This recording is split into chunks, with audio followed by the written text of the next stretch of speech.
Milli Hidrometeorologiya Xidməti gözlənilən yağıntılarla bağlı xəbərdarlıq edir. Xəbərdarlıqda deyilir: Bakıda və Abşeron yarımadasında noyabrın 5-i gündüzə qədər arabir yağış yağacaq. Yarımadanın ayrı-ayrı yerlərində yağıntılar leysan xarakterli intensiv olacaq.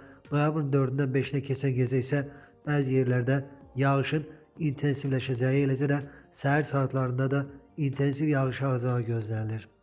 Bildirilib ki, Azərbaycanın rayonlarında noyabrın 5-i gündüzə qədər yağış yağacaq. Ayrı-ayrı yerlərdə yağıntılar leysan xarakterli intensiv olacaq, şimşək çaxacaq, yüksək dağlıq ərazilərə qar yağacaq.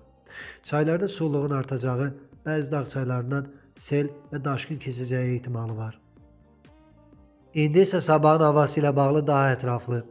Noyabrın 5-də Bakıda və Abşeronda arabir leysan xarakterli yağış yağacaq. 4-dən 5-nə keçən gecə və səhər bəzi yerlərdə intensiv olacaq. Gündüz yağıntıda fasilə yaranacaq, mülayim cənub-şərq küləyi əsəcək.